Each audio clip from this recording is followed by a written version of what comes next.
يا أيها الذين آمنوا صلوا عليه وسلموا تسليما اللهم صل على سيدنا مولانا محمد وعلى آل سيدنا مولانا محمد مبارك وسلم صلاة وسلام عليك يا سيدي يا رسول الله صلاة وسلام عليك يا سيدي يا نبي الله وعلى آلك وأصحابك يا سيدي يا حبيب الله بلغ العلا بكماله كشف الدجى بجماله حسنت جميع خصاله صلوا عليه وآله. آج میں نے امام الانبیاء سید عالم صلی اللہ تعالی علیہ وآلہ وسلم کے حسن ظاہر پر میرا دل چاہا کہ میں گفتگو کروں، کیونکہ جس چہرے کو دیکھ کر بندہ صحابی بن جائے، جس چہرے کی زیارت انسان کو صحابی بنا دیتی ہے، اور جس نے بھی آپ کی حیات طیبہ ظاہری میں میرے کریم آقا علیہ الصلوۃ والسلام کی زیارت کی، محبت کے ساتھ، ایمان کے ساتھ، تو وہ مقام صحابیت پر پہنچے.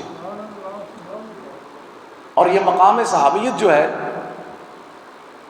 یہ عبادتوں سے بھی نہیں ملتا، مال خرچ کرنے سے بھی نہیں ملتا، رات کے جگراتوں میں بھی نہیں ملتا، قرآن کی تلاوتوں میں بھی نہیں ملتا. ساری زندگی ایک ٹانگ پر کھڑا ہو کر بندہ اللہ اللہ کرتا رہے، ہو سکتا ہے ولی بن جائے، غوث بن جائے، ابدال بن جائے، اوتاد بن جائے، صحابی نہیں بن سکتا. اور صحابی کا مرتبہ یہ ہے کہ ساری کائنات کے ولی بھی اکٹھی ہو جائیں تو میرے نبی کے ایک صحابی کے شان کے برابر ان کی شانیں نہیں ہو سکتی. اب اتنا بڑا مرتبہ مقام صحابیت، یہ کمال حسن حضور ہے، یہ میرے سرکار کے چہرے کا معجزہ ہے، یہ میرے حضور کے چہرے کا معجزہ ہے کہ عبادت کرنے کے باوجود بھی بندہ آج جس مقام پر نہیں پہنچ سکتا، اس وقت اگر کوئی حضور کی بارگاہ میں سالوں سال کا اپنا کفر لے کر، گناہ لے کر، محبت سے ایمان کی کو دل میں رکھ کر حضور کے سامنے آیا اور سرکار کے چہرے کی زیارت کر کے کہا کہ اشہد ان لا الہ الا اللہ و اشہد ان محمد عبدہ و رسولہ، بس یہ کہنا تھا اور سرکار کی زیارت کرنی تھی کہ چہرہ مصطفیٰ کے صدقے وہ ڈائریکٹ مقام صحابیت پر پہنچ گیا. اللہ نے اسے صحابی بنا دیا. یہ ہے چہرہ مصطفیٰ کریم علیہ الصلوۃ والسلام کا معجزہ. اور ہم علماء جتنے بھی لوگ بات کرتے ہیں وہ سرکار کے ظاہری حسن کی بات کرتے ہیں، حضور کے باطن کو تو کوئی دیکھ ہی نہیں سکتا. حسن حقیقی کے جلوے جو ہیں وہ تو کوئی برداشت نہیں کر سکتا، نہ کوئی دیکھ سکتا ہے. مگر جس چہرے کا ظاہری حسن اتنا ہے کہ آج 1450 سال بعد بھی ان کے نام پر کوئی اتنا دیوانہ ہو جائے کہ حضور کے نام کی محبت میں، حضور کی تعریفیں سن کر حضور سے اتنا پیار کرے، حضور کی عظمتیں سن کر حضور سے اتنا پیار کرے، حضور کے چہرے کی باتیں سن کر حضور سے اتنا پیار کرے کہ اسے اپنی جان کی پرواہ نہ رہے اور وہ مصطفیٰ پر جان لٹانے کو تیار ہو جائے. اور عشاقان نے جانیں لٹا بھی دی صرف نام مصطفیٰ پر، عظمت مصطفیٰ پر، ذکر مصطفیٰ پر اور حضور کے حسن کی باتیں سن کر. تو بتائیے کہ جن کے ذکر میں، جن کے نام میں اتنی کشش ہے، اتنی محبت ہے کہ جان کی پرواہ عاشق کو نہ رہے، تو بتائیے پھر اس چہرے کا کیا مقام ہوگا جس چہرے کو صحابہ کرام دیکھا کرتے تھے، جس چہرے کو صحابہ کرام جس چہرے کی زیارت کرتے تھے۔ اور وہ کتنا حسین چہرہ حضور کا، اور کتنا کمال کی، جسے رب نے کہا کہ والضحیٰ، اے محبوب مجھے تیرے چہرے کی قسم، اللہ جس چہرے کی قسمیں اٹھائے، اور حضور اگر آسمان کی طرف چہرہ اٹھائیں تو اللہ کہے کہ قد نرا تقلب وجهک فی السماء، اے حبیب تیرے چہرے کو آسمان کی طرف اٹھتا ہوا ہم دیکھ رہے ہیں۔ یعنی نظر قدرت، نگاہ قدرت چہرہ مصطفیٰ پر ٹکی ہے کہ اللہ یار کے چہرے کو دیکھتا ہے، اللہ اپنی مرضی سے اس چہرے سے محبت فرماتا ہے، اللہ کریم خود ذات مصطفیٰ سے محبت فرماتا ہے، نہ صرف ذات مصطفیٰ سے بلکہ جو مصطفیٰ کا ہو جاتا ہے اللہ اس سے بھی محبت فرماتا ہے، جو نبی کا غلام ہو جاتا ہے وہ اللہ کا محبوب بن جاتا ہے۔ اب حضور کے چہرے کی باتیں اور حضور کا مقام حسن، اللہ اکبر، کہ روز قیامت تو یوسف علیہ السلام بھی حضور کے چہرے کو دیکھتے ہوں گے۔ اور میرا یہ عقیدہ ہے، علماء نے بھی لکھا کہ کائنات کو جتنا بھی حسن تقسیم ہوا ہے وہ صدقہ ہے میرے مصطفیٰ کے حسن کا، وہ صدقہ ہے میرے نبی کے حسن کا۔ یہ کائنات میں جتنا بھی حسن ہے یہ حضور کے چہرے کی، حضور کے حسن کی خیرات ہے کہ کائنات کو حسن تقسیم ہوا۔ اور حضور کے چہرے کی بات اگر کوئی کرے تو ان صحابہ سے پوچھئے، صحابی لکھتے ہیں کہ میں ایک رات اپنے گھر میں تھا اور 14ویں کا رات چاند جو ہے وہ پوری آب و تاب کے ساتھ چمک رہا تھا۔ فرمایا میں نے اس چاند کو دیکھا، 14ویں کا چاند بڑا پیارا لگتا ہے، بڑا خوبصورت ہوتا ہے، میٹھی روشنی ہوتی ہے۔ فرماتے ہیں کہ میں نے اس چاند کو دیکھا، میں نے کہا چاند آج تیرا جوبن ہے، آج تیری جوانی ہے، آج تو کتنا حسین لگ رہا ہے، اور تجھے اپنے حسن پر، اپنی رعنائی پر کتنا ناز ہے، کتنا تو مان کر رہا ہے کہ سارے ستارے دیوانوں کی طرح تجھے دیکھ رہے ہیں، سارے ستارے تیرے ارد گرد حالہ بنا کر کھڑے ہو گئے اور تو درمیان میں ستاروں میں جگمگا رہا ہے، مگر اس حسن پہ ناز نہ کر کہ تیرے جیسا کوئی نہیں، تو ایک طرف ہے اور مدینے کا چاند ایک طرف ہے۔ آپ فرماتے میں اٹھے، میں نے کہا میں جا کر سرکار کی زیارت تو کروں نا، حضور کو تو دیکھو۔ میں حضور کی بارگاہ میں حاضر ہوا، فرما سرکار دو عالم صلی اللہ علیہ وسلم ایک شال، ایک کملی اوڑھ کر بیٹھے ہوئے ہیں جس میں سرخ رنگ کے دھاگے کی دھاریاں ہیں۔ قربان جاؤں جی، جو چادر حضور نے لے لی اس چادر کی دھاریوں اور کلر کے ذکر بھی حدیثوں میں موجود ہے، اللہ نے ان کا ذکر بھی نہیں مٹنے دیا، تو پھر ذکر مصطفیٰ کون مٹا سکتا ہے؟ اور حضور فرما چادر لیے ہوئے تھے، ایسے لگ رہا تھا اللہ اکبر اللہ اکبر کہ سرکار کا چہرہ اس چاند جیسے، مثال دی کہ جیسے چاند ستاروں کے حالے میں یا بدل آ کر چاند کو گھیر لیں تو چاند کتنا خوبصورت ہوتا ہے بادلوں میں، فرمایا وہ تو کیا ہے، میں نے ایک طرف حضور کے چہرے کو دیکھا، میں نے ایک طرف چاند کو دیکھا، ادھر 14ویں کا چاند ہے، ادھر آمنہ کا چاند ہے، ادھر ستاروں میں گھرا ہوا چاند ہے اور ادھر خدا کے جلووں میں چھپا ہوا چاند ہے۔ تو فرماتے ہیں میں نے حضور کے چہرے کو دیکھا تو میں نے چاند کو دیکھا، تو میں نے کہا اے عشق ذرا فیصلہ تو کرنا، وہ چاند کیا ہے اور یہ چاند کیا ہے؟ تو فرمایا میرے عشق نے فیصلہ کیا کہ اے چاند تو اپنے حسن پہ ناز نہ کر، مان نہ کر۔ عاشق تو یہ کہتا ہے کہ چاند کی طرح ان کو ہم کہیں تو مجرم ہے، چاند کی طرح ہم ان کو کہیں تو مجرم ہے، کیونکہ چاند خود ان کے چوکھٹ کا سوالی ہے۔ فرمایا چاند تو خود حضور سے رعنائیاں اور حسن لیتا ہے، پھر حضور کی مثال ایسے نہیں کہ حضور چاند جیسے ہیں، نہیں نہیں، بلکہ چاند حضور کے قدموں کی دھول کا صدقہ یہ حسن لے کر کھڑا ہوا ہے۔ اب یہ حسن مصطفیٰ ہے جسے اللہ کہہ رہا ہے کہ والضحیٰ، اے محبوب مجھے تیرے چہرے کی قسم ہے۔ اور اس چہرے سے جس نے پیار کیا اور جنہوں نے حضور کی زیارت کی، اب کوئی یہ کہے کہ حضور اتنے حسین تھے کہ جو بھی حضور کو دیکھتا تھا وہ صرف انسان نہیں، جنات نہیں، حجر و شجر، جانور بھی حضور کو دیکھتے تھے تو حضور کے دیوانے ہو جایا کرتے تھے۔ حضور کے دیوانے، اور صرف دیوانگی نہیں، اللہ یا رسول یا صلی اللہ علیہ وسلم۔ اب ان جانوروں کو بھی عشق مصطفیٰ کا شعور اور ادب بھی میرا مالک سکھا دیا کرتا تھا۔ ام المومنین سیدہ عائشہ صدیقہ رضی اللہ تعالیٰ عنہ فرماتی ہیں کہ ہمارے گھر میں ایک چھوٹی سی بکری تھی، فرما وہ گھر میں نا چھلانگیں مارتی پھرتی تھی، جیسے ہی حضور گھر میں تشریف لاتے تو فرما وہ اپنا جو اس کی پوچھ تھی اس کو بھی دبا کر اپنے پاؤں کے نیچے دے کر اور سمٹ کر ایک کونے میں بیٹھ جاتی تھی، اور جتنی دیر حضور گھر میں تشریف فرما ہوتے تھے وہ اپنی پونچھ بھی نہیں ہلاتی تھی کہ کہیں اس کی آواز بھی حضور کے کانوں تک نہ پہنچ جائے۔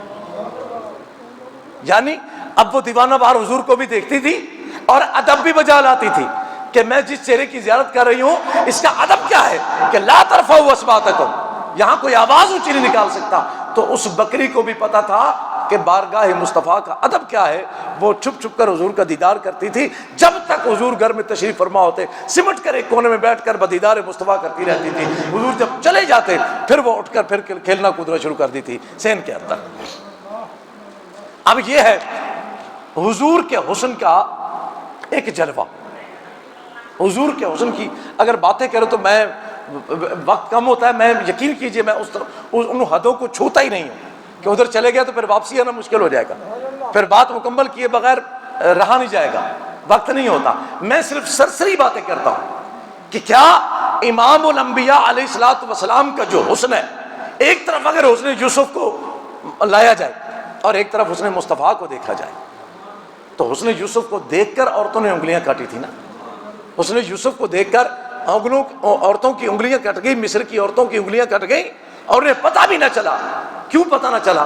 کہ وہ حسن یوسف کے نشے میں اس قدر مست ہو گئیں کہ انہیں پتہ ہی نہ چلا ہماری انگلیاں کٹ کے نیچے گر گئی ہیں۔ وہ یوسف کو دیکھا تو دیکھتی ہی چلی گئی، دیکھتی ہی رہ گئی۔ لیکن میں نے جس طرح عرض کیا کہ حضور کا مقام تو یہ ہے نا کہ جس نے دیکھا ہے اس کے تو جذبات وہی جانے، جس نے دیکھا ہے اس کے عشق کا عالم تو وہی جانے، اور ہم بھی جانے۔ ہمیں بھی بتایا گیا کہ اگر حضور کا عشق ہو جائے پھر نہ تپتی ریت کچھ کہتی ہے، نہ لوہے کی میخیں کچھ کہتی ہیں، نہ ہینٹر کچھ کہتے ہیں، نہ بھاری بھر پتھر رکھ دیے جائیں پھر بھی کچھ نہیں ہوتا۔ جب عشق مصطفیٰ دل میں پیدا ہو جائے، زیارت مصطفیٰ ہو جائے، عشق نبی کا لگ جائے تو پھر کوئی بھی تکلیف اثر انداز نہیں ہوتی۔ صحابہ نے تو اپنی گردنیں اپنی جان کے ٹکڑے حضور کے نام پہ کروا دیے تھے، اور یہ تو ہے نا ان کو جنہوں نے دیکھا، اور جنہوں نے نہیں دیکھا وہ بھی تو آج 14.5 سال بعد حضور کے نام پر جان قربان کرنے کو تیار ہے کہ نہیں ہے جی؟ وہ بھی آج حضور پہ وارے وارے جاتے ہیں کہ نہیں جاتے؟ وہ بھی آج سرکار کے صرف حسن کی بات سنتے ہیں تو دل والا مچل جاتا ہے، آنکھوں میں نور بھر جاتا ہے، دل میں نور بھر جاتا ہے کہ جس یار کے ذکر میں اتنا مسا ہے اس یار کا دیدار کتنا ہوگا۔ بتائیے نا کہ جن کا ذکر سن کر چاشنی ہے، مٹھاس ہے، ایمان میں تازگی ہے، دل کو جلا مل جاتا ہے، اور جناب زندگی جوان ہو جاتی ہے، اور جناب دماغ کی نسیں جو ہے کھل جاتی ہیں، اور جن کا ذکر نامی سننے سے روح میں ایک سکون آ جاتا ہے، راحت مل جاتی ہے، مصطفیٰ کا ذکر کرنے سے مصیبتیں ٹل جاتی ہیں، نام مصطفیٰ لینے سے آنکھوں کو ٹھنڈک مل جاتی ہے۔ اور اگر کوئی دل سے، علماء نے یہ لکھا کہ نام مصطفیٰ کو چومتا رہے اور درود و سلام پڑھتا رہے تو زندگی میں کبھی وہ نابینا نہیں ہو سکتا۔ تو جس کے نام میں اتنی برکت ہے، جس کے کلام میں اتنی برکت ہے، جن کے ذکر میں اتنی برکت ہے، جن کی سیرت میں اتنی برکت ہے، جن کے کردار میں اتنی برکت ہے، تو بتائیے صورت یار میں کتنی برکت ہوگی؟ حضور کے چہرے کا عالم کیا ہوگا؟ جب حسن تھا ان کا جلوہ نما انوار کا عالم کیا ہوگا؟ ہر کوئی فدا ہے بن دیکھے پھر دیدار کا عالم کیا ہوگا؟ بتائیے نا، بنا دیکھے یہ عالم ہوا پڑا ہے کائنات کا، تو سرکار دو عالم صلی اللہ علیہ وسلم کا حسن کیسا ہوگا؟ حضور کیسے چلتے ہوں گے مدینہ منورہ؟ حضور کیسے گفتگو فرماتے ہوں؟ حضور کیسے جناب مدینے کی گلیوں میں چلتے ہوں گے؟ مسجد نبی میں مصلی پر کیسے آ کر حضور بیٹھتے ہوں گے؟ اور منبر پر کیسے حضور بیٹھتے ہوں گے؟ اور وہ جو درخت تھا وہ جس کے ٹیک لگا کر میرے نبی خطبہ پڑھا کرتے تھے، اب لوگ کہتے ہیں کہ کوئی بات اگر کرے آپ ذہن میں آتی ہے کہ حضور کا اگر بات سبحان اللہ اتنا حسن تھا، بے شک تھا، لیکن جنہوں نے کلمہ نہیں پڑھا انہوں نے کیوں نہیں پڑھا؟ انہوں نے کلمہ کیوں نہیں پڑھا؟ وہ کیوں نہیں دیوانے ہو گئے؟ ابو جہل، عتبہ، شیبہ، دوسرے تیسرے یہ لوگ کافر بھی تو تھے، یہ تو بلکہ ایذائیں پہنچاتے رہے، یہ کیوں نہیں حضور کے دیوانے ہو گئے؟ بھائی بات یہ ہے کہ حضور کو دیکھنے کے لیے، سرکار دو عالم صلی اللہ علیہ وسلم کو دیکھنے کے لیے اللہ نے آنکھیں منتخب فرما لی تھی. جن آنکھوں کو جلوہ یار نصیب ہوا وہ صحابی ہو گئے، اور جنہوں نے نہیں مانا انہیں چہرہ مصطفیٰ دکھایا ہی نہیں گیا. یہ ایسی ہے. ابو جہل کی آنکھیں تھیں مگر حضور کو نہ دیکھا، عتبہ کی آنکھیں تھیں نہیں دیکھا، شیبہ کی بظاہر آنکھیں تھی حضور کو نہیں دیکھ سکا. لیکن وہ جو درخت کھجور کا لگا ہوا تھا مسجد نبوی میں، نہ اس کے اندر روح تھی، نہ اس کے اندر زبان تھی، نہ اس کی آنکھیں تھی، نہ شعور، نہ عقل، اس نے دیکھ لیا. اچھی بولو، اس نے دیکھ لیا. یعنی اسے چہرہ مصطفیٰ بغیر آنکھوں کے ہوتے ہوئے دکھا دیا گیا، اور ان کی آنکھیں ہوتے ہوئے بھی وہ اندھے رہے. تو اس کا مطلب صاف پتہ چل گیا کہ رب نے جس کو چاہا دیدار یار کروایا، اور جس نے دیدار یار کیا وہ جاندار تھا یا بے جان تھا، وہ دیوانہ ہو گیا. پھر یہ قید نہ رہی کہ یہ درخت ہے، اسے کیا پتا، اسے کیا پتا. اب اس درخت کی آپ اس کے دیکھیں نا، اللہ نے کتنے اس کے اندر حساسیت کے سینسر لگا دیے. اب درخت کو کیا پتا کون اس کے ساتھ پیٹھ لگا کھڑا ہے، لیکن اسے پتا تھا باقی کسی پیٹھ کو پہچانوں نہ پہچانوں، یہ پیٹھ جو میرے ساتھ لگتی ہے نا اس کو میں پہچانتا ہوں، یہ پیٹھ مصطفیٰ ہے. اور وہ بے زبان ہوتے ہوئے بھی زبان رکھ اسے مل گئی، بے جان ہوتے ہوئے بھی جاندار ہو گیا، اندھا ہوتے ہوئے آنکھوں کے بغیر بھی اس نے چہرہ مصطفیٰ کو دیکھا، اور بغیر دل کے اسے عشق مصطفیٰ نصیب ہو گیا. بغیر دل کے، اس کے اندر دل تو نہیں تھا، جان تو نہیں تھی، روح تو نہیں تھی. لیکن جب صحابہ کرام نے ممبر شریف بنوا کے حضور کو لا دیا، اللہ اکبر. اور اس حدیث سے کوئی انکار ہی نہیں ہے کہ حضور جیسے ممبر پر تشریف فرما ہوئے تو صحابہ فرماتے ہیں کہ مسجد نبوی میں اس طرح رونے کی آواز آئی جیسے کوئی بچہ اپنی ماں سے بچھڑ کر روتا ہے. رونے کی آواز، سسکیاں بند گئی. حیران ہوئے ہم کہ یہ کون رو رہا ہے، یہ کہاں سے آواز آ رہی ہے. فرمایا ہم غور کریں تو ہمیں آواز اس درخت سے آئے. ہم نے کہا یہ کیسے رو سکتا ہے. فرمایا امام الانبیاء علیہ السلام آپ اترے ممبر سے، آپ نے جا کر اسے سینے لگایا. اے مومن ذرا غور تو کرنا، اگر ایک درخت کو بھی عشق مصطفیٰ مل جائے تو حضور اسے بھی سینے لگا لیتے ہیں، اور ایک انسان اگر حضور سے عشق کرے تو وہ کیسے حضور سے دور رہ سکتا ہے، اسے حضور اپنے سے دور کیسے کر سکتے ہیں، مجھے بتائیے. ایک درخت کو حضور نے سینے سے لگایا، لگا کے اسے پیار کیا، پیار کر کے اسے تسلی دی، اور تسلی دے کر حضور نے فرمایا کہ گھبراتے کیوں رو رہے. کہنے لگا حضور آپ میرے ساتھ پیڑ لگاتے تھے، آج میں وہ جدائی برداشت نہیں کر سکا. اب صحابہ نے ممبر بنا دیا، اب حضور آپ اس ممبر پر تشریف فرما ہو گئے، اب میرے ساتھ آپ نے پیڑ لگانا چھوڑ دی. تو یا رسول اللہ میں آپ کے اس فراق، اس ہجر، اس جدائی پر رو رہا ہوں. اگر وہ قریب ہو کر اس کے عشق کا یہ عالم ہے کہ وہ ممبر کے ساتھ کھڑا ہے مگر اتنی بھی جدائی برداشت نہیں کر رہا، تو پھر جامی کا رونا تو بنتا ہے، پھر سعدی کا رونا تو بنتا ہے. بتائیے نا، بنتا ہے کہ نہیں بنتا جی؟ پھر حضرت جامی کا رونا، حضرت محدث دہلوی کا، حضرت اعلیٰ حضرت بریلی کا، ان لوگوں کا عشق میں رونا، سرکار مصطفیٰ کی محبت میں رونا تو بنتا ہے نا کہ وہ قریب کھڑا ہے، وہ اتنی جدائی برداشت نہیں کر رہا کہ حضور یہ ممبر پر اور میں یہ کھڑا ہوں، اور وہ درخت ہو کر چلا رہا ہے، وہ رو رہا ہے، وہ فریاد کر رہا ہے، وہ سسکیاں بھر رہا ہے، وہ آہیں لے رہا ہے. شاید کوئی ماں سے بچھڑ کر بھی اتنا درد محسوس نہ کرے جتنا وہ سرکار سے دور ہو کر اپنا درد محسوس کر رہا تھا. اب حضور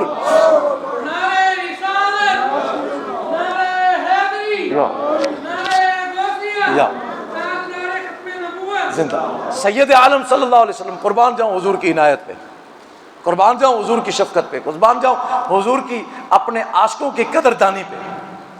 حضور نے اسے سینے سے لگایا، فرمایا کیوں روتے ہو؟ نے کہا حضور آپ سے جدائی کے لیے. اب بتائیے کہ سرکار دو عالم صلی اللہ علیہ وسلم کا چہرہ انور، اگر ابو جہل نے نہیں مانا تو اس نے حضور کے چہرے کو دیکھا ہی نہیں ہے، اسے زیارت مصطفیٰ کرائی نہیں گئی ہے. ورنہ وہ یہودی جو گو کا ایک جانور لے کر حضور کے سامنے آ کر کہتا ہے کہ یہ آپ نبی ہیں، ہم نے فرمایا الحمدللہ میں نبی ہوں. کہ میں کیسے مانوں؟ فرمایا تیرے ہاتھ میں کیا ہونا؟ کہ گو. فرمایا اگر یہ کہہ دے کہ میں نبی ہوں تو کہا حضور کہہ دے یہ کیسی بات ہے، اس کو کیا پتا، یہ تو مجھے نہیں پہچانتی. سرکار نے فرمایا تجھے نہیں پہچانتی نا، یہ اپنے نبی کو پہچانتی ہے، کیونکہ کائنات کی کون سی چیز ہے جو میری نبوت میں نہیں ہے، جو میری امت میں شامل نہیں ہے، جہاں پر میری نبوت کا احاطہ نہیں ہے، جہاں پر میری سرداری نہیں ہے، جہاں پر اللہ نے مجھے مختار و مالک بنا کر نہیں بھیجا. یہ پوری جتنے زمین و آسمان کے جہان ہیں سب کے لیے تو رحمت للعالمین بن کر آیا ہوں. تو حضور نے گو کی طرف اشارہ کر کے فرمایا بتاؤ میں کون ہوں. اب وہ جانور ہے نا، وہ بولو ٹھیک ہے اشہد ان لا الہ الا اللہ، اشہد ان لا الہ الا اللہ، اشہد ان محمد عبدہ ورسولہ. تو حضور میں گواہی دیتی ہوں آپ اللہ کے رسول ہیں، میں گواہی دیتی ہوں آپ اللہ کے رسول ہیں، آپ اللہ کے سچے رسول ہیں حضور. اور ساتھ اس نے یہ بھی کہا کہ حضور صرف رسول ہی نہیں ہے، صرف رسول ہی نہیں ہے حضور، میں یہ بھی گواہی دیتی ہوں کہ اللہ نے اپنے ہاں لکھ دیا ہے کہ آپ اللہ کے آخری نبی ہیں، آپ کے بعد کائنات میں کوئی نبی نہیں آ سکتا. اللہ اکبر. میں کہ گو جی تیرا علم کتوں آیا؟ تینوں پتہ ہے نبی تو بعد کسے نہیں آنا، تینوں پتہ ہے کہ حضور آخری نبی نے.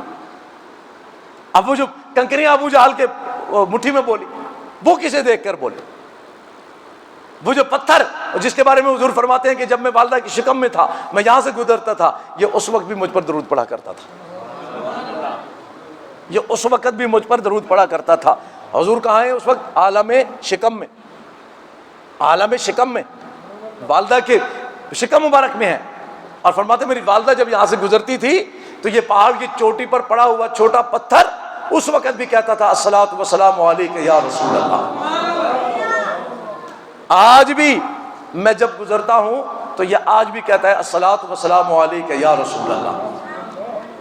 ایک پتھر کو پتا تھا یہ ماں جو گزر رہی ہے نا، اس کے جلوے، اس کا انوار اور یہ ساری چیزیں، اس کی خوشبوئیں بتا رہی ہیں کہ یہ ماں جس کو لے کر جا رہی ہے وہ خاتم النبیین اور میرا نبی ہے. وہ پتھر بھی درود و سلام پڑھتا تھا.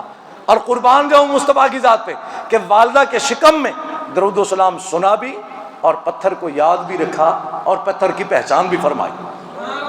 تو جو نبی ماں کے شکم میں پتھر کا درود و سلام سن کر اسے پہچانے بھی، اسے یاد بھی رکھیں، تو وہ گنبد خضراء میں بیٹھے آج آپ کا اور میرا درود و سلام کیوں نہیں سن سکتے؟ آج ہم جب جہاں پڑھتے ہیں تو حضور سنتے ہیں، جس طرح اللہ کے شکم میں کوئی نہیں سن سکتا تو پھر حضور سنا کرتے تھے. وہاں بھی لاجواب، یہاں بھی لاجواب. وہاں بھی حضور سنا کرتے تھے، یہاں بھی حضور سنا کرتے ہیں. بات صرف اتنی ہے کہ محبت سے پڑھ کے تو دیکھیں، کوئی محبت سے نبی پر درود پڑھ کے تو دیکھیں، کوئی محبت سے اپنے رسول پر سلام پڑھ کے تو دیکھیں. دیکھیں کہ سرکار دو عالم صلی اللہ علیہ وسلم کتنی محبت کے ساتھ پھر جواب بھی عطا فرماتے ہیں. اور کتنی واقعات ہے کہ جب جا کر اولیاء اللہ نے سلام کیے تو گنبد خضراء سے آواز آتی تھی وعلیکم السلام ورحمۃ اللہ وبرکاتہ. تو حضرت ابو ہریرہ رضی اللہ تعالیٰ عنہ سے پوچھا گیا کہ بتائیے جی حضور کیسے تھے، حضور کا حسن کیسا تھا؟ اللہ اکبر. آپ فرماتے تھے کان الشمس تجری فی وجہہ، فرما حضور کے چہرے اور حضور کے گالوں میں، حضور کے رخساروں میں اس طرح لالیاں اٹھتی تھی کہ سورج حضور کے رخساروں میں گردش کر رہا ہے، سورج چل رہا ہے حضور کے رخساروں کے اندر، اس قدر حسین حضور تھے. اور اللہ اکبر، ام المومنین سیدہ عائشہ صدیقہ رضی اللہ عنہا فرماتی ہیں کہ کیا مخمل اور کیا جتنے حضور کے ہاتھ مبارک نرم ہوا کرتے تھے، جتنے. آپ فرماتی ہیں کہ کتنی مشہور واقعہ ہے کہ حضور کے حسن کا تو یہ عالم تھا کہ فرمایا میں رات کو کپڑا سی رہی تھی تو میرے ہاتھ سے سوئی گر گئی اور میں ڈھونڈنے کے لیے اٹھی تو پلو کی ہوا سے دیا بھی بجھ گیا، اندھیرا ہو گیا. اب اس وقت کوئی چپس تو نہیں لگے ہوئے تھے نا، بلب تو نہیں تھا، کچی مٹی تھی، صحن کچی مٹی کی، مٹی میں سوئی گر جائے کہاں مل جاتی ہے. فرمایا میں پریشان تھی کہ اب سوئی مل جائے تو میں کپڑا سی لوں، مکمل کر لوں. فرمایا تک کملی والے آقا تشریف لے آئے، حضور تشریف لائے، حضور مسکرائے. حضور کے مسکرانے سے، حضور کے دندان مبارک سے اس قدر نور نکلا کہ میں نے اس گھپ اندھیرے میں اپنی گری ہوئی سوئی کو تلاش کر لیا. اب یہ حضور کا حسن ہے، یہ حضور کا چہرہ انور کی باتیں ہیں. مولا کائنات سے پوچھا، فرمایا نہ تو میں نے پہلے کوئی حضور جیسا دیکھا ہے، نہ میں نے بعد میں کوئی حضور جیسا دیکھا. حضور جیسا کوئی ہو سکتا ہی نہیں، کیونکہ جس چہرے کی اللہ قسم اٹھائے. اب یہاں سے میرا موضوع شروع ہوتا ہے جہاں پہ وقت ختم ہو جاتا ہے. جو میں نے آیت پڑھی اس طرح تو میں بھی گیا ہی نہیں کہ والضحیٰ، جب اللہ یہ قسم اٹھا کر کہہ رہا ہے کہ محبوب مجھے تیرے چہرے انور کی قسم ہے، مجھے تیرے مکھڑے کی قسم ہے، مجھے تیرے اس چہرے کی قسم ہے۔ اب یہ چہرہ اللہ کو کتنا پیارا ہے، اللہ کتنا محبوب رکھتا ہے اس چہرے کو۔ اور اللہ تعالیٰ، یہ تو میں سیدھی ایک بات کرتا ہوں کہ اللہ اتنا محبوب رکھتا ہے، اگر چہرہ اٹھ جائے تو چہرے اٹھنے پر قبلے تبدیل کر دیے گئے۔ اللہ اتنی محبت فرماتا ہے اس چہرے سے، والضحیٰ کے چہرے سے۔ اور حضور سید عالم صلی اللہ علیہ وسلم کا وہ چہرہ مبارک، اللہ اکبر، اگر ایک ایک بات کریں نا کہ حضور کے ابرو کیسے تھے، حضور کی نگاہ کیسی، حضور کی پیشانی کیسی، حضور کا سینہ کیسا تھا، حضور کی زلفیں کیسی تھی، حضور کے دست مبارک کیسے تھے، حضور کے قدمین کیسے تھے، حضور کی پشت مبارک کیسی تھی، حضور کا شکم مبارک کیسا تھا، حضور کی انگلیاں کیسی تھیں، انگلیوں کے پوٹے کیسے تھے، حضور کے ناخن کیسے تھے، حضور جب کلام فرماتے تھے تو کس طرح پھول جھڑا کرتے تھے، حضور جب نگاہ اٹھاتے تھے تو کس طرح تقدیریں بدل جایا کرتی تھی۔ حضور سید عالم صلی اللہ علیہ وسلم اگر پشت کر کے بھی چلتے تھے تو قربان جاؤں، جس گلی سے حضور گزر جاتے تھے نا، صحابہ کرام فرماتے تھے کہ ہمیں پتہ چل جاتا تھا، کیونکہ جس گلی سے حضور گزر جاتے تھے وہاں پہ خوشبوئیں ہوا جا کرتی تھی۔ جب ہم اس گلی سے گزرتے تو ہمیں پتہ چلتا کہ کملی والے یہاں سے گزر کے گئے، حضور یہاں سے گزر کے گئے۔ حضور سید عالم صلی اللہ علیہ وسلم، اب یہ پورے سال کا، ساری زندگی کا موضوع ہے ویسے، کہ حضور کی اگر ایک ایک بات ہے حسن کے، ایک ایک بات کا ذکر کیا جائے، حضور کی سیرت کیسی ہے، حضور کی سنت کیسی ہے، حضور کا قول کیسے، حضور کا فعل کیسے۔ حضور جب بات فرماتے تھے اللہ اکبر، قربان جاؤ، کانوں میں رس گھولتی تھی باتیں حضور کی۔ میرے نبی کی ایک ایک ادا میں اللہ نے حسن رکھا ہوا ہے، ایک ایک ادا میں اللہ نے حسن رکھا ہوا ہے، سرکار دو عالم صلی اللہ علیہ وسلم۔ اور آپ کا چہرہ عاشقوں کے لیے زندگی کا پیغام ہے، اور جنہوں نے آپ کے چہرے کی زیارت کی ان کے تو کہنے ہی اور ہیں، ان کے کیا کہنے جی، وہ تو کتنے خوش بخت تھے جن آنکھوں نے سرکار کو دیکھا ہوگا، سرکار کی زیارت کی ہو، سرکار کے ساتھ بیٹھ کر گفتگو کی ہو، حضور کے سامنے بیٹھتے ہوں گے، حضور کی تلاوت سنتے ہوں گے، حضور کے پیچھے نماز پڑھتے ہوں گے۔ آپ صلی اللہ علیہ وسلم کو دیدار کے لیے حضرت صدیق اکبر سے پوچھیے کہ حضور کیسے تھے، تو فرماتے ہیں کہ رات کو لیٹ سے گھر آتے تھے، صبح جلدی اٹھ کے چلے جاتے تھے۔ پوچھا گیا جی آپ رات کو لیٹ آتے، فرمایا آخری دم تک کوشش ہوتی ہے کہ چہرہ یار کا دیدار ہوتا رہے، اور صبح اٹھ کر جلدی جاتا ہوں کہ سب سے پہلے جا کر یار دیدار میں کروں۔ وہ جو گھر میں نے 2-4 گھنٹے گزارے تو میں نے ہجر میں گزارے، جدائی میں گزارے، کہ کب صبح ہو حضرت بلال آذان کہے اور مسجد نبوی میں جا کر میں سرکار کے چہرے کی زیارت کروں۔ ارے حضرت جامی وہ جو دوڑے حضور کی بارگاہ میں چلے، یہ تو وہ ہیں جنہوں نے نہیں دیکھا، ان کا عالم دیکھیے نا، چلو جنہوں نے دیکھا وہ تو دیکھا، جنہوں نے نہیں دیکھا، حضرت عبدالرحمن جامی رحمۃ اللہ تعالی کبھی جاتے ہیں جناب تو دربان روک دیتا ہے بھی آپ مدینے میں نہیں آ سکتے، کبھی جناب وہ پھر کیا کرتے ہیں، ہائے جامی، پھر مدینے کی طرف منہ کر کے کہتے ہیں نسیمہ جانب بطحا گزر کن، احوالم را محمد را خبر کن، اے گزرنے والی ہوا اگر تم مدینے سے گزرے تو جا کر میرے محبوب سے کہنا کہ تیرا دیوانہ تڑپ رہا ہے۔ اب ان کا یہ نہیں کہ حضور کو پتہ نہیں تھا، پتہ تھا، فرماتے لیکن تو بھی میرا پیغام لے جا اور جا کے سفارش کرنا کہ حضور تمہارے عاشق کا کیا حال ہے۔ کبھی وہ بکریوں کے ریوڑ میں گھس جاتے ہیں، بھیڑ کی طرح بن کر مدینے جانے کی کوشش کرتے ہیں، حضور دربان سے فرماتے ہیں اسے نہیں آنے دینا، یہ نہ آئے میرے مزار پہ، پھر وہ بکریوں میں ریوڑ جاتے ہیں، پھر بھی نہیں چلا آنے دیا جاتا۔ حضور کیوں نہیں آنے دیتے؟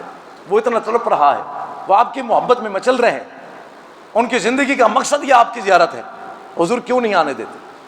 فرمایا اتنا بڑا عاشق ہے، اتنی بڑی محبت کرتا ہے مجھ سے، یہ اگر آ گیا تو پھر مجھے اپنے مزار سے اٹھ کر اسے سینے سے لگانا پڑے گا۔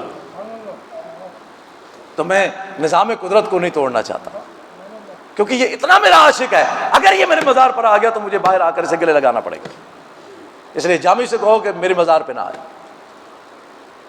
سادی سے پوچھو تو سادی کا عشق کا اپنا رنگ ہے، اعلیٰ حضرت سے پوچھو تو اعلیٰ حضرت کا اپنا رنگ ہے۔ اعلیٰ حضرت تو کہتے ہیں کہ اٹھا دو پردہ دکھا دو جلوہ، حضور اب تو حجاب اٹھا دیجیے، اب تو دیدار کرا دیجیے، اور صرف یہی نہیں، روز قیامت بھی ہر کوئی دیدار مصطفیٰ کا متلاشی ہوگا۔ اور اگر ہماری قبریں روشن ہونی ہیں تو وہ بھی حضور کی برکت چہرے کے نور کی وجہ سے برکتیں ہوں. جب حضور قبر میں تشریف لائیں گے تو انشاءاللہ ہماری قبر بھی منور ہو جائے گی. لیکن دل وہ لے کے جا جس کی حالت فرماتے ہیں کہ دل کیسا ہونا چاہیے. فرما دل ہے وہ دل جو تیری یاد سے معمور رہا. دل ہے وہ دل جو تیری یاد سے معمور رہا، اور سر ہے وہ سر جو تیرے قدموں پہ قربان گیا. کہ حضور دل ایسا کہ جس دل میں آپ کا خیال جانے ہی نہ پائے، ہر گھڑی آپ کی محبت اور آپ کی یاد میں دل مچلتا رہے. اور سر مجھے ایسا چاہیے جو اللہ بار بار دے تو بار بار تیرے قدموں پہ قربان کرتا رہا، بار بار تجھ پہ قربان کرتا رہا، بار بار تجھ پہ قربان کرتا رہا. اور حضور لے خبر جلد کے غیروں کی طرف دھیان گیا. حضور میری خبر لیجیے، ایسا نہ ہو کہ میں کہیں دنیا کے کاموں میں مشغول ہو جاؤں، کسی اور کو دیکھنا شروع کر دوں. نہ، لے خبر جلد کے غیروں کی طرف دھیان گیا. میرے مولا میرے آقا میں تیرے قربان گیا. اور پھر ہمیں مشورہ دیا کہ آج لے ان کی پناہ، آج مدد مانگ ان سے، پھر نہ مانیں گے قیامت میں اگر مان گیا. اور اپنا عقیدہ بتایا کہ اعلیٰ حضرت سے پوچھتے ہو احمد رضا سے تو انہیں جانا انہیں مانا، بس انہیں جانا انہیں مانا، نہ رکھا غیر سے کام، للہ الحمد میں دنیا سے مسلمان ہوں. میرا عقیدہ یہ ہے کہ میں نے حضور کے سوا کسی اور کو ماں باپ، جو میں نے ابھی اعلیٰ حضرت کلام پڑھا تھا تو کیا تھا، وہ نان پارا کے بادشاہ نے کہا کہ احمد رضا جو ہے وہ کلام بڑے اچھے لکھتا ہے، جا کر اسے کہو میرا قصیدہ لکھے، میری شان میں قصیدہ لکھے. اب اس کے جناب وہ چیلے آ گئے اعلیٰ حضرت کی بارگاہ میں، کہنے لگے جی ہمارا بادشاہ کہتا ہے میری شان میں قصیدہ لکھو. اعلیٰ حضرت نے یوں دیکھا اور میں کون سا بادشاہ؟ نے کہا جی نان پارا کا بادشاہ. وہ کہہ رہا ہے، انہوں نے بھیجا ہے کہ آپ شاعر اچھے ہیں لہٰذا آپ میری شان میں قصیدہ لکھیں. اعلیٰ حضرت نے قلم اٹھایا، لکھا وہ کمال حسن حضور ہے. فرمایا وہ حضور کے حسن کا کمال ہے کہ احمد رضا جس کی نعتیں لکھتا ہے. فرمایا وہ کمال حسن حضور ہے کہ گمان نقش جہاں نہیں، یہی پھول خار سے دور ہے، یہی شمع ہے کہ دھواں نہیں.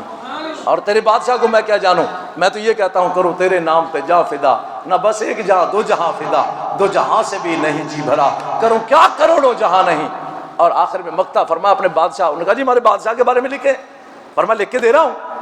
کیا؟ فرمایا کروں مدح اہل دب الرضا، پڑھے اس بلا میں میری بلا. کروں مدح اہل دب الرضا یعنی میں دنیا داروں کی شانیں لکھوں، دنیا کے بادشاہوں کی تعریفیں کروں؟ فرمایا نہیں ہو سکتا. کروں مدح اہل دب الرضا، پڑھے اس بلا میں میری بلا، میں گدا ہوں اپنے کریم کا. عقیدہ تو دیکھیے نا، میں گدا ہوں اپنے کریم کا، جس کا کھاتا ہوں اسی کا گاؤں گا.